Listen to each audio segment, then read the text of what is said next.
We hear it all the time. Face your fears. Just be brave.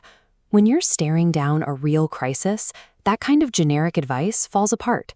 It's too broad to be useful.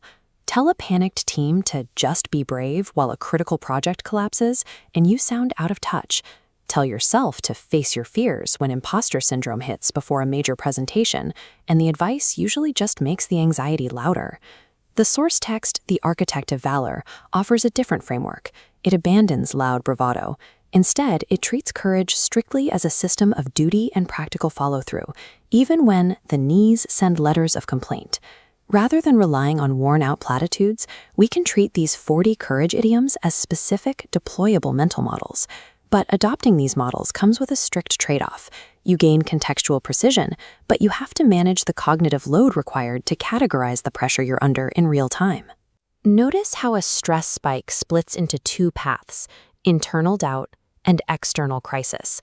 The branches then expand into specialized secondary scenarios: immediate action, long-term burnout, and acute panic. The model you reach for must match your exact branch.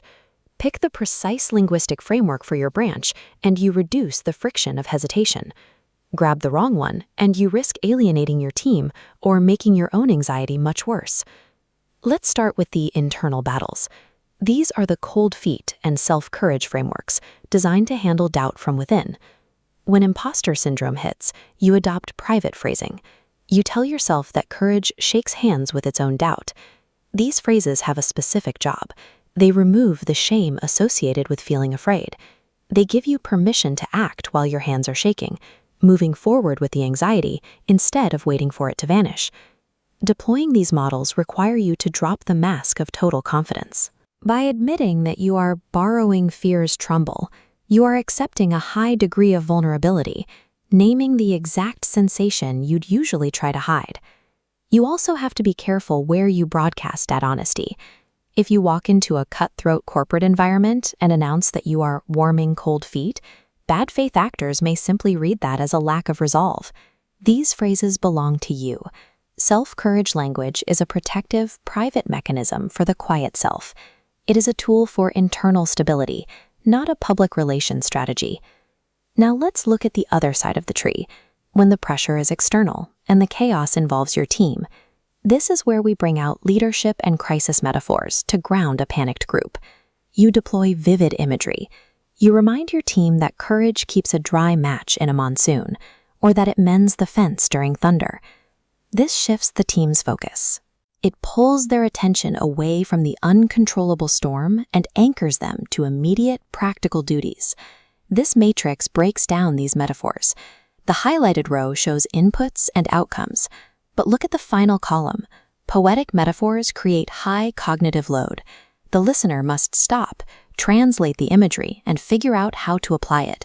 If a building is on fire or a server is actively crashing, no one has the time to decode a metaphor about planting feet like an old oak. In a split-second emergency, poetic language creates dangerous confusion. Complex metaphors are excellent for building principled, long-term resilience, but they become liabilities during an acute emergency. So what do you use when the runway runs out and you need action right this second? You drop the poetry and switch to short commands. Phrases like spine on, the sharp eyes front, or command hold fast. These commands prioritize immediate physical readiness over analytical reflection. They act as sharp cues that trigger an instant postural shift, steadying your breathing before the brain starts to overthink the danger. They deliver a behavioral reset right before you push through the door into a high-stakes negotiation or a crisis response. The trade-off is that these commands contain zero nuance or long-term vision. If a friend is dealing with systemic, long-term burnout, telling them to keep their chin up isn't helpful. It is dismissive and ignores the actual root problem. Treat short commands like a sudden sprint. They are highly effective for a quick burst of action, but destructive if you try to use them as a daily management strategy. The effectiveness of your courage depends on the precision of the language you use to frame it. Let's map this out to see when to use which tool. This chart measures the speed of execution against the scope of the problem. down in the lower left, we have slow execution for internal problems. This is where your self-courage frameworks live. If you struggle with imposter syndrome, this is your territory. Your return on investment comes from normalizing your doubt, not trying to force it to disappear. In the top right, fast execution for external problems. Here are your short commands.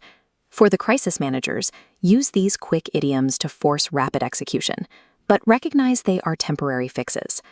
Finally, the bottom right, slow execution for broad external challenges. This is the domain of the long metaphors. If you're building team morale, invest here. You have to accept the slow work required to explain the why behind the resilience. True bravery is practical execution. It is the act of taking the first step into the dark barn, despite total uncertainty. By choosing the precise vocabulary for the scenario, you replace generic hesitation with a practical, repeatable habit for facing pressure.